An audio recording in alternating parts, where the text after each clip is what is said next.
من الشيطان الرجيم بسم الله الرحمن الرحيم وبه نستعين وهو خير موفق ومعين ثم الصلاة والسلام على سيدنا محمد وآله الطيبين الطاهرين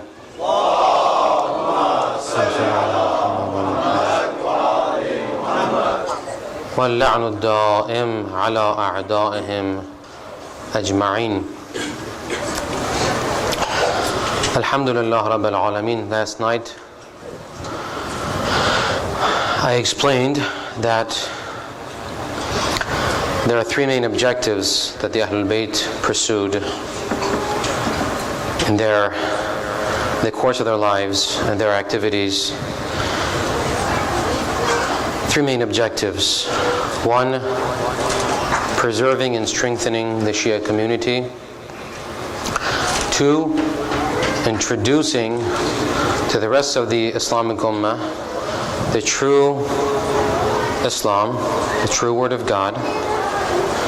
And three, preparing the grounds for restoring the right of rulership to the true bearers, to the true holders, to those who truly deserve to rule based on the authority God has given them.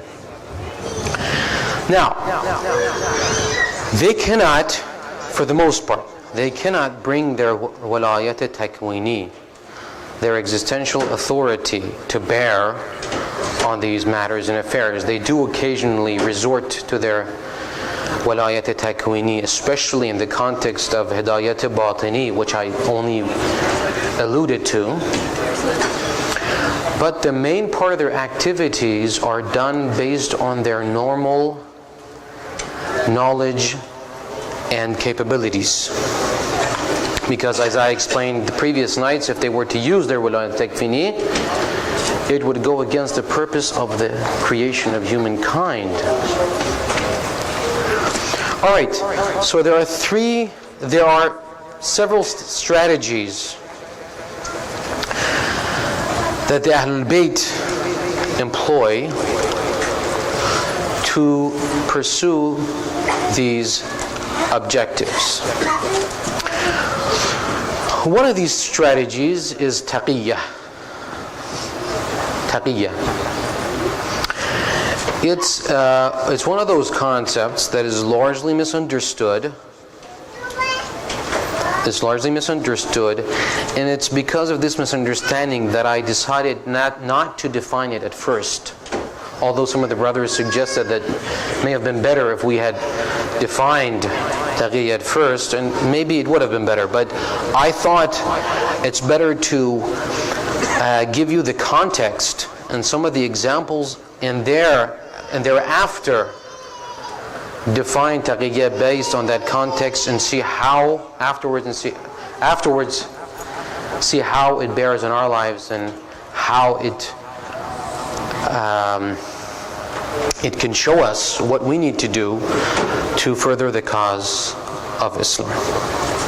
Inshallah ta'ala.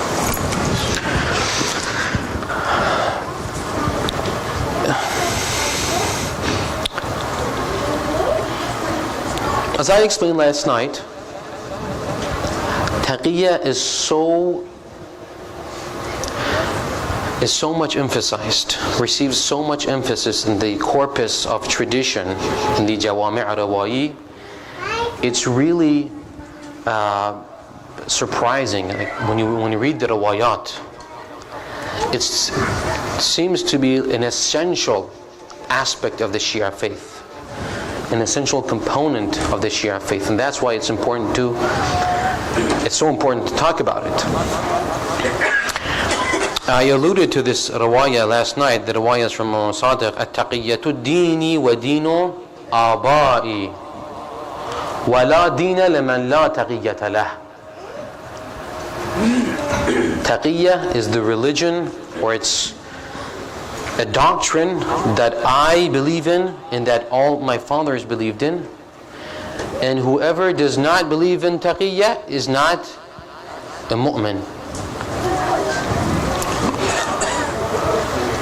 In order to understand the significance and the importance of the doctrine of taqiyya in the context of the Shia faith, I think, although I explained, I gave a general outline last night of how it figured into the course of the history of the Ahlulbayt. It was a very brief outline. Tonight I'm going to give you some concrete, particular examples of how the Ahlulbayt practiced taqiyya. And then we'll go on to, inshallah ta'ala, to define this concept. Please recite a salawat.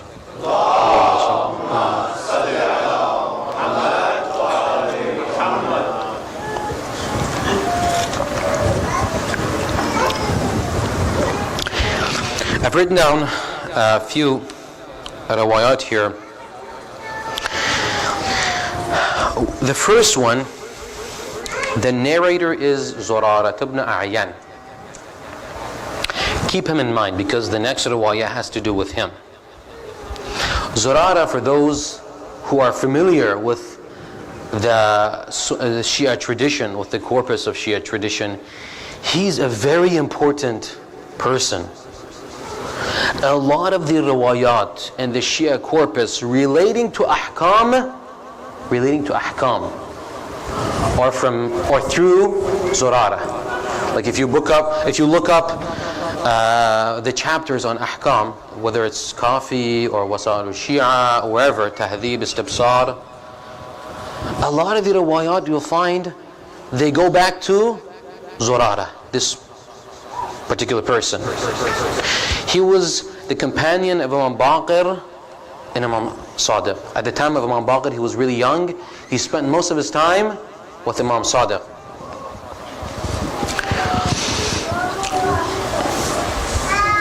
عن زرارة بن أعيان عن أبي جعفر. This one is from Imam Baqir. This رواية. عليه السلام قال سألته عن مسألة. Zurara has gone to the house of Imam Baqir and asked Imam Baqir concerning an issue that he has. سألته عن مسألة فأجابني. He answered me. ثم جاءه رجل. Then another person came. فسأله عنها. He asked the same question I had asked. فأجابه بخلاف ما أجابني. Imam Sadiq, the same question. Imam Sadiq gave him a different answer. ثم جاء رجل آخر. Another person came. فأجابه بخلاف ما أجابني وما أجاب صاحبي. To this third person, Imam Sadiq gave a different answer. So, same question is repeated 3 times. Imam Baqir is giving a different answer each time. And Zurara is there present seeing this. فلما خرج الرجلان, when the 2 men left, قلت يا ابن رسول الله رجلان من أهل العراق من شيعتكم. These 2 guys that asked the same question that I did, they're both from Iraq, both your Shia. قدما يسألان فأجبت كل واحد منهما بغير ما أجبت صاحبه. For each person you gave a different answer. This doesn't make sense to me. فقال يا زرارة إن هذا خير لنا وأبقى لنا ولكم. This, what I just did, the fact that I gave 3 different answers, is better for us, it's better for me, better for you, better for the Shia community. وَلَوْ اجْتَمَعْتُمْ عَلَىٰ أَمْرٍ وَاحِدٍ لَصَدَّقَكُمُ النَّاسُ عَلَيْنَا. If I were to give the Shia the same answer, the Shia would be recognized by the particular way that they acted on that issue, and therefore they would be endangered. They would know that you are Shia, you are following us. The situation was so bad back then that most Shias couldn't even say they were Shia.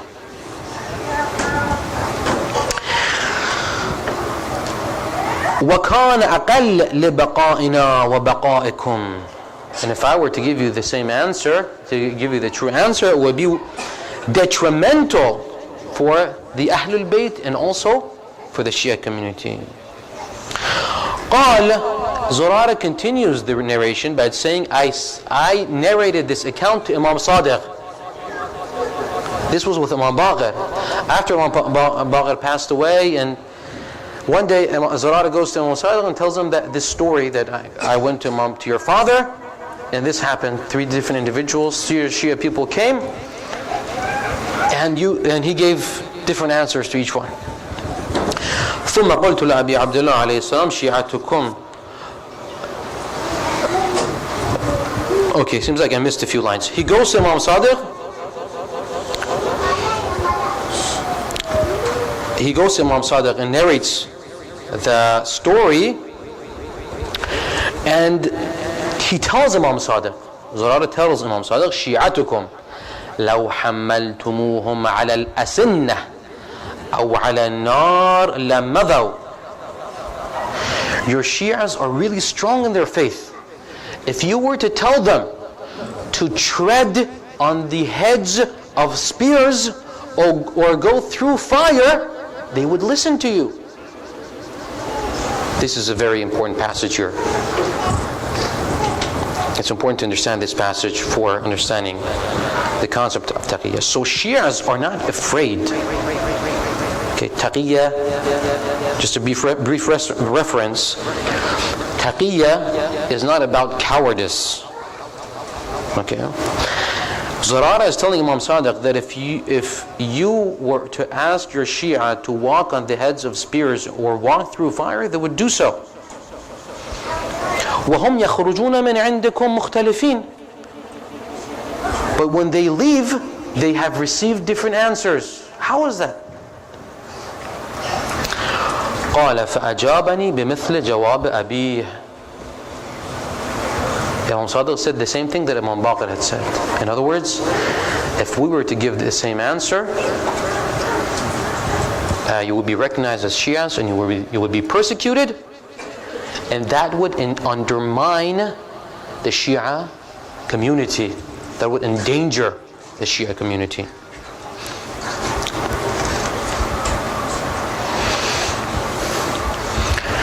The second riwayah. The second riwayah again is from Zurara. You remember I talked about, I alluded to Jabir ibn Yazid al-Ju'fi a few times before. Jabir ibn Yazid al-Ju'fi, he was mainly the companion of Imam Baqir. He spent most of his life with Imam Baqir, and only part of his life, a smaller part of his life, with Imam Sadiq. In this riwayah, in the second riwayah, Zurara asks Imam Sadiq concerning Jabir. Jabir was, although he was of the Ashab al-Sir, but we know that now, looking retrospectively, with the benefit of hindsight, we know, because we have all the riwayat of the Ahlulbayt, Alhamdulillah Rabbil Alameen, before us, we know he was one of the Ashab al-Sir, but back then, he was a controversial figure, and for good reason. So Zurara asks Imam Sadiq concerning Jabir ibn Yazid al-Ju'fi. He's a wonderful figure, brothers and sisters. This Jabir ibn Yazid, like I said, he's the Salman of his time. There's an account where I forget whether it's with Imam Baqir or Imam Sadiq. The Imam, he's sitting with, I'm pretty sure it's Imam Baqir. Imam Baqir tells him, do you want to see the malakut of samawat wal ardh? The same thing that God showed to Abraham. And they go somewhere else, and Imam Sadiq shows him the malakut of samawat and ardh. And he says, this is what Abraham saw. That's how lofty the situation, that's how lofty, how spiritually elevated this Jabir ibn Yazid is. But he was a very controversial figure, and like I said, for good reason. So Zurara asks Abu Abdullah, Imam Sadiq, about Jabir. قال سألت أبو عبد الله عن أحاديث جابر. I asked Imam Sadiq concerning Jabir and the reports, the narrations that he has reported. فقال ما رأيته عند أبي قط إلا مرة واحدة. I only saw him with my father once. وما دخل علي قط. He's never come to me.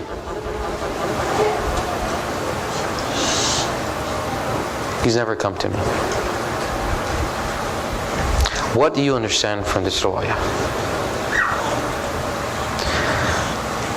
Taqiyya is so important, and the circumstances back then were so harsh that Imam Sadiq had to do taqiyya between his own ashab. Jabir was a very he was the one who did all the secret missions of Imam Baghir. Okay. And a lot of the things that he said, the other companions couldn't understand. All right. So for the benefit of the Shia community, Imam Sadiq says, well, Jabir, don't need to worry about him. I only saw him, and the language is important. I only saw him with my father once. It doesn't mean that he didn't come to my father any more than that. I only saw him with my father once. And then when Imam says, وَمَا دَخَلَ عَلَيَّ قَطُّ, Ayatollah Sayyid Khouyi, he has a good explanation for this. If you refer to the riwayat that talk about Jabir, usually this is how it seems. Imam Baghir or Imam Sadiq, they used to meet with Jabir not in his house where they used to meet with everyone else. They usually went to a secret place and had their meetings there. Okay? So the point is this, that because of the circumstances, taqiyya is so important, taqiyya is so necessary to implement that it's even implemented between the ashab themselves. Zurara doesn't know about Jabir.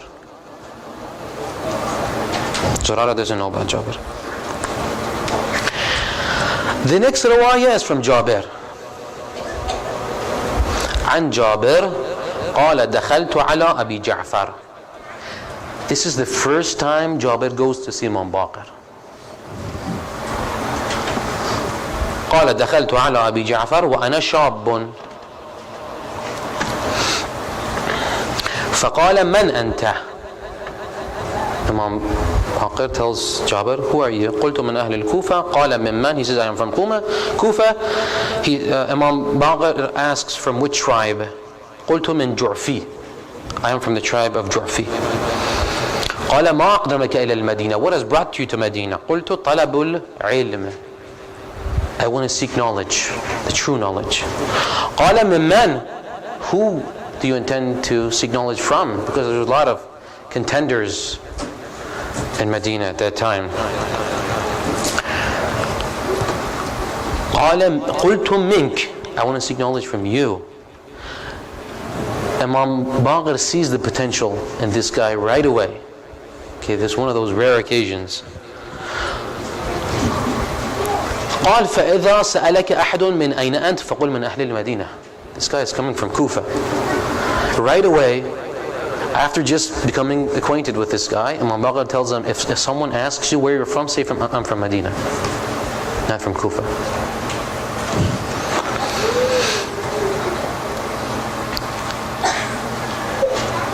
قال قلت أسألك قبل كل شيء عن هذا. Well then let me ask you about this.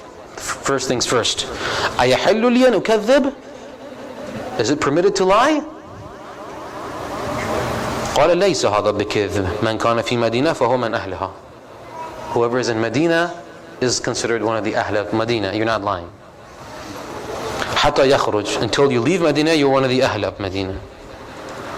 قال ودفع إلي كتابا. Imam Baqir gave me a book. وقال لي إن أنت حدثت به حتى تهلك بنو أمية فعليك لعنتي ولعنة آبائي. If you reveal the contents of this book before the Banu Umayyah perish, you will receive the damnation of me. I will, and my forefathers will damn you for this. Why? Because the revelation of the contents of that book would harm and endanger the Shia community. وَإِذَا أَنْتَ كَتَمْتَ مِنْهُ شَيْئًا وَإِذَا أَنْتَ كَتَمْتَ مِنْهُ شَيْئًا بَعْدَ هَلَاكِ بَنِي أُمَيَّةَ فَعَلَيْكَ لَعْنَتِي وَلَعْنَةُ آبَائِي. But you are obligated to reveal its contents after Bani Umayyah perish.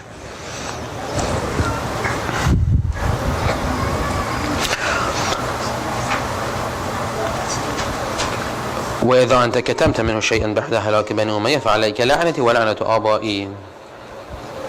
ثم دفع إلي كتابا آخر ثم قال وهاك هذا فإن حدثت بشيء منه أبدا فعليك لعنتي ولعنة آبائي. Then he gave me another book and said you should never reveal the contents of this book. And there's another riwayah, I haven't written it down here, but I meant to say it to you. And that is this Jabir resided in Kufa most of his time. And evidently he received a message, whether it was conveyed physically or spiritually, I don't know. He received a message from Imam Baqir that in a few days' time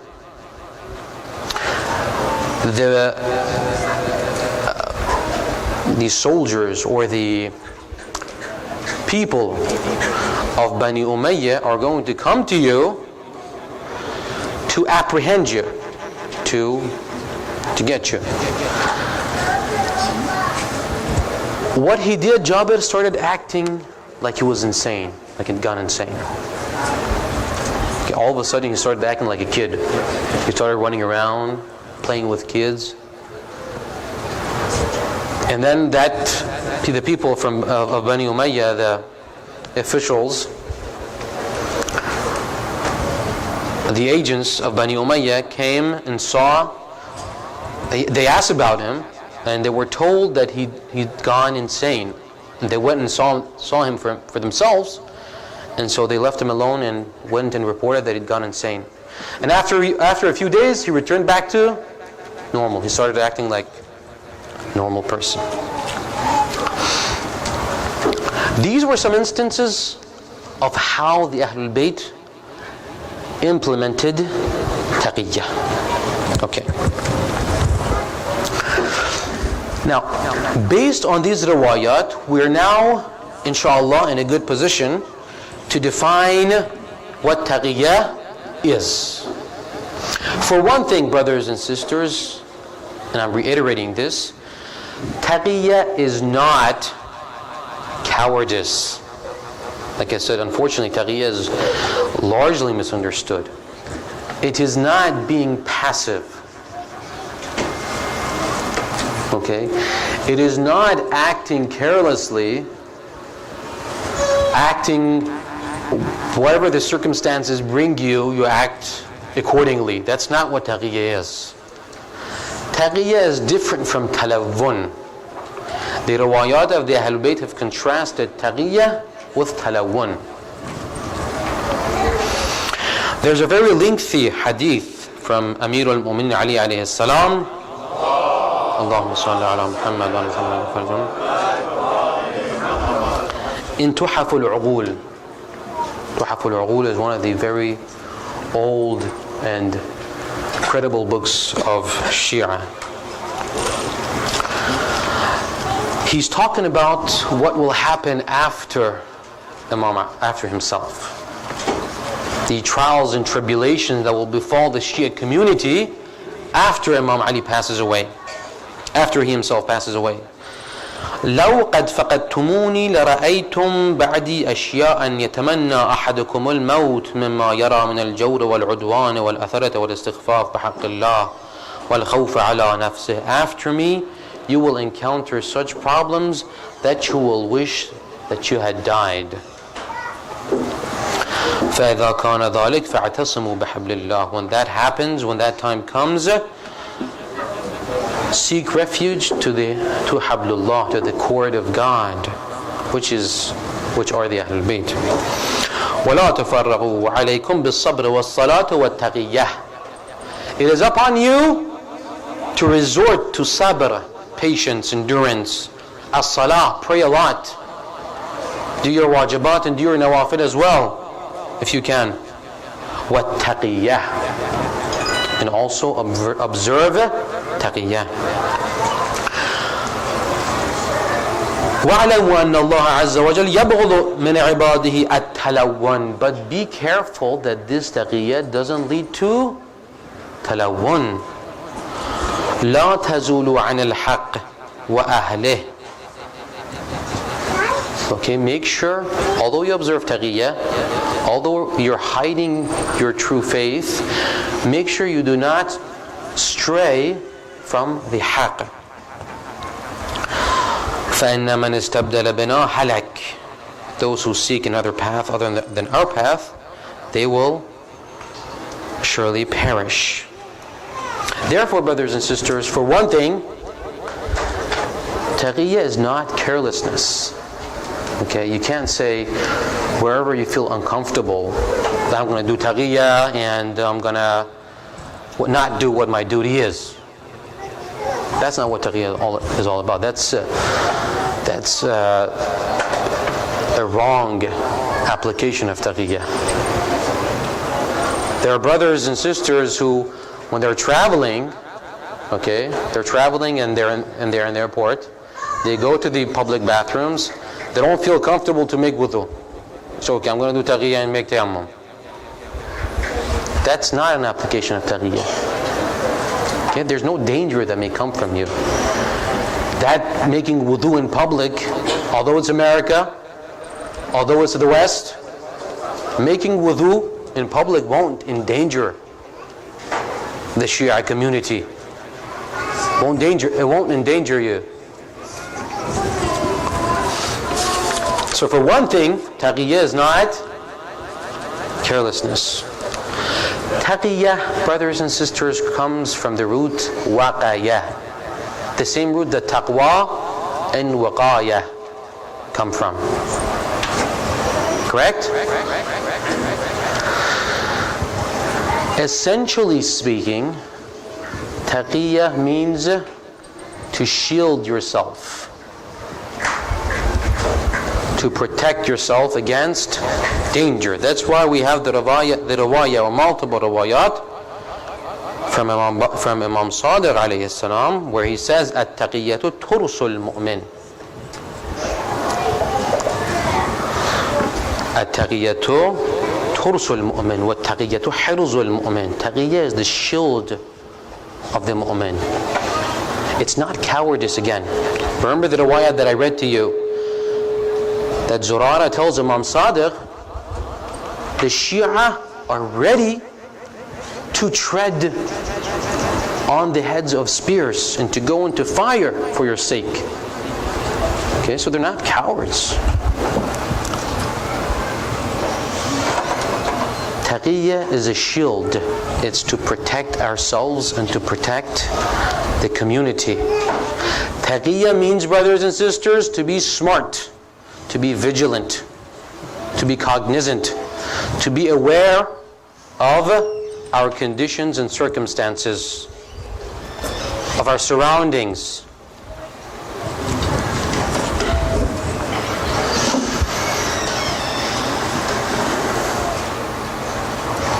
It doesn't always mean to hide your faith. Okay, that's another thing that some people get wrong. That's one of the applications. During certain times and certain places, yes, it's necessary to even hide and conceal your faith, like at the time of the Ahlulbayt. But that is not the meaning of taqiyya. Taqiyya means to be vigilant, to be smart, to know what to do, how to approach the problems, how to try to safeguard the security and integrity of the Shia community. And brothers and sisters, the main purpose of taqiyya, and I alluded to this last night, the main purpose of taqiyya is to prepare the grounds for the reappearance of Imam Mahdi. Please recite salawat.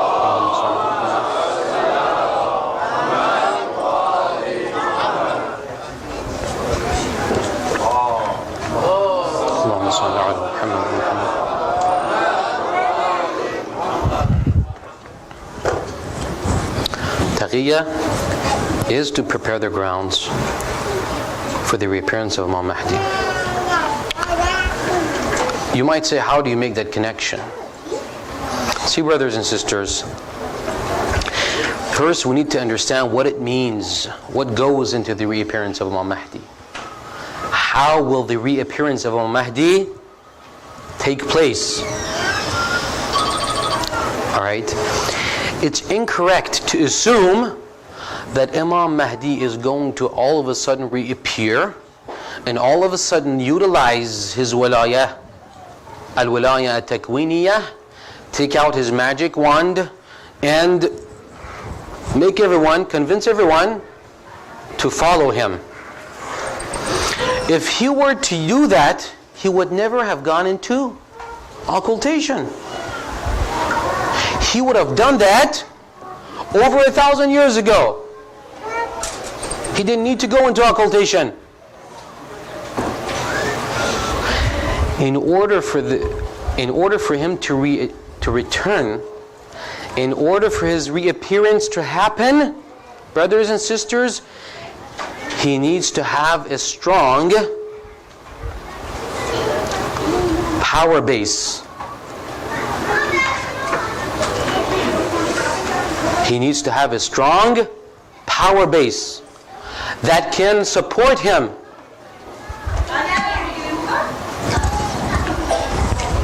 And his power base is the Shia community.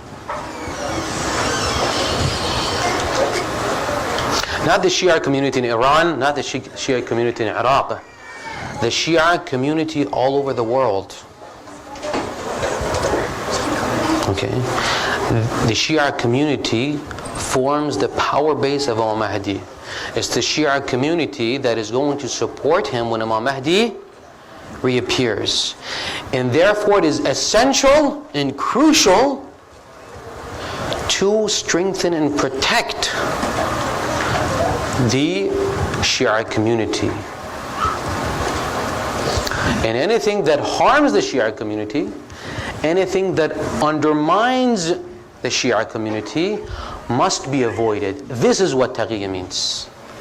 Taqiyya means to avoid doing things, to avoid saying things, unnecessary things that would harm the Shia community and therefore postpone the reappearance of Imam Mahdi. We might do things, we might say things, brothers and sisters, that will actually hamper the cause of the Shia. We might think we're doing something that is very revolutionary, very good, but we're actually harming the cause of Imam Mahdi, and we're actually postponing the reappearance of Imam Mahdi. I want to give a controversial example. All right. Please have patience, and if you have any issues with it, after the speech I'll be more than happy, or after the program is over I'll be more than happy. And this is only a hypothetical example. Please don't hold it against me. Say, for instance, there's one figure that is a very controversial figure in our time and day. Sayyid Hassan Nasrullah. Okay?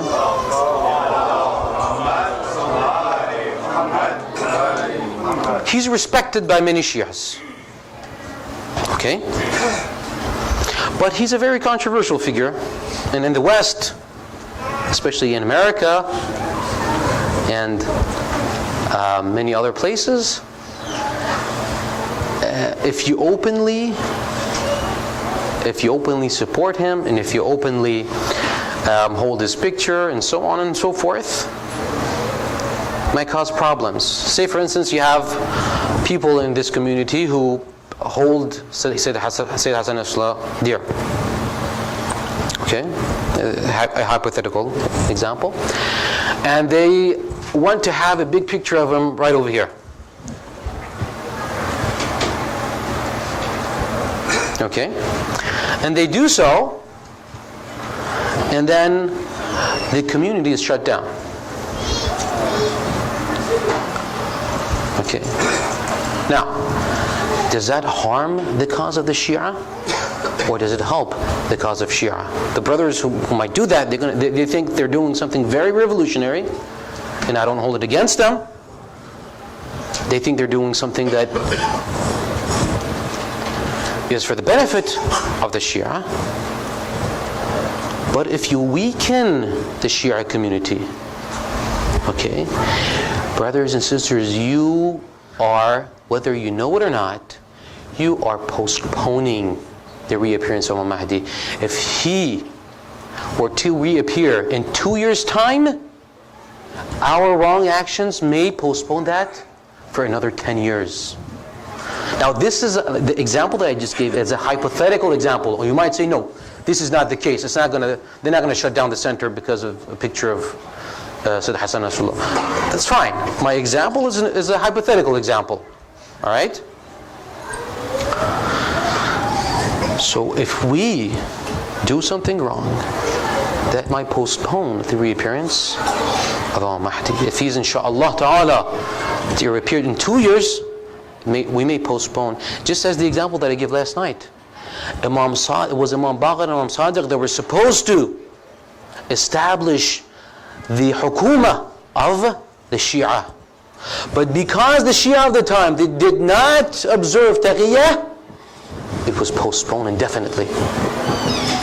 So if we do something, if we say things rashly, if we do things rashly, we might actually be hurting the cause of the Shia.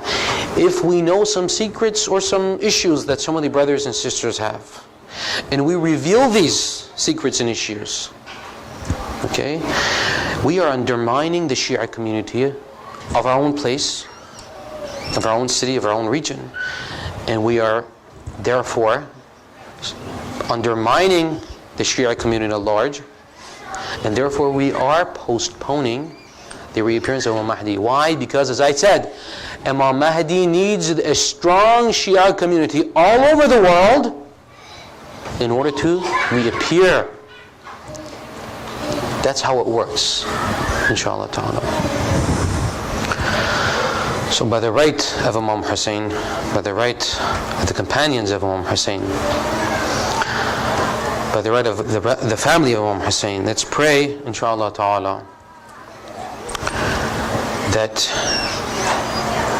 Imam Mahdi would reappear sooner rather than later, inshallah ta'ala. Inshallah this year, next year, inshallah. But the most thereafter, inshallah ta'ala. And brothers and sisters, let's not do anything that will postpone the reappearance of Imam Mahdi. Let's observe taqwa. Let's be aware of what we're doing, of how our actions relate to the Shia community, how our actions affect the Shia community. If we do that, inshallah ta'ala, we are observing taqwa and we are helping the reappearance of Imam Mahdi.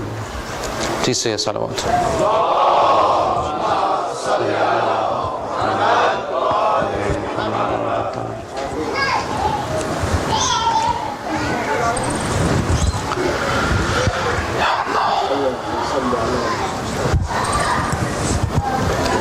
Please dim the lights.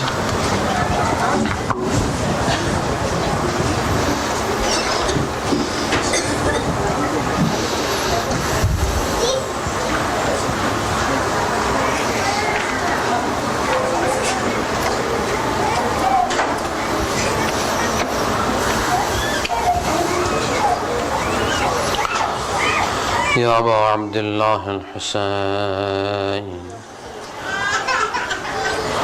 يا أبا عبد الله الحسين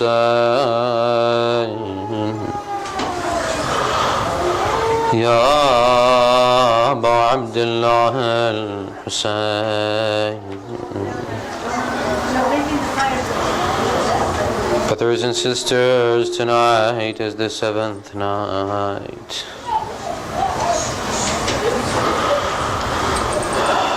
We are approaching Ashura.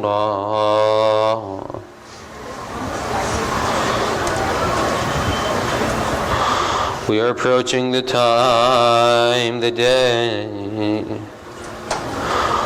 when Imam Hussein was slain. When Imam Hussein and his companions and his children were slain. Brothers and sisters, please, let's say together, let's send our salam to Imam Hussein. Let's take our hearts to Karbala. السلام عليك يا أبا عبد الله الحسين وعلى الأرواح التي حلت بفنائك عليك مني سلام الله أبدا ما بغيت وبغي الليل والنهار ولا جعله الله آخر العهد مني لزيارتكم. السلام على الحسين وعلى علي بن الحسين وعلى أولاد الحسين وعلى أصحاب الحسين. السلام على الحسين وعلى علي بن الحسين وعلى أولاد الحسين وعلى أصحاب الحسين. السلام على الحسين وعلى علي بن الحسين وعلى أولاد الحسين وعلى أصحاب الحسين. Brothers and sisters, there are two accounts of how Ali Asghar was slain. The infant son of Imam Hussein. There are two accounts. On a previous night, I related one account. Let me read to you tonight the other account reported in the Luhuf of Sayyid ibn Ta'us. After all the companions and all the children and all the brothers of Imam Hussein were martyred, Imam Hussein cried out. Imam Hussein cried out for help. قال ولما رأى الحسين مصارع فتيانه وأحبته عزم على لقاء القوم بمهجته. When he saw that no one else was left, he decided to go and fight all alone, thirsty, tired. ونادى هل من ذاب يذب على عرب رزق. Is there anyone?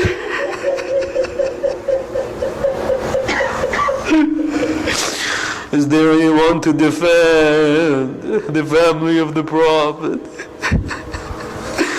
هل من موحد يخاف الله فينا؟ Is there a Muslim that should fear God and help us? هل من مغيث يرجو الله بإغاثتنا؟ هل من معين يرجو ما عند الله في إعانتنا؟ فارتفعت أصوات النساء بالأمر. The ladies of Amar Zain's camp started crying and wailing out loud. فتقدم الحسين إلى باب الخيمة. Imam Hussein approached the khayma وقال لزينب ناوليني ولدي الصغير. Bring me my infant child, my infant boy. I want to say goodbye to him. حتى أودعه. فأخذه وأومى إليه ليقبله. He went to kiss him. فرماه حرملة بن كاهل الأزدي بسهم فوقع في نحره فذبحه. It slit his throat. فقال لزينب خذيه. ثم تلقى الدم بكفيه. Then he cupped his hands and got the blood gushing from the throat of Ali Asghar. فلما امتلأتا رمى بالدم نحو السماء. He threw the blood in the sky. ثم قال هون علي ما نزل بي أنه بعين الله. It is difficult, but God is seeing this. I'm doing this for God. قال الباقر عليه السلام فلم يسقط من ذلك الدم قطرة إلى الأرض.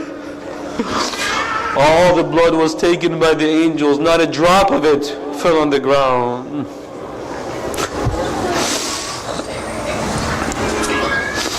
ألا لعنة الله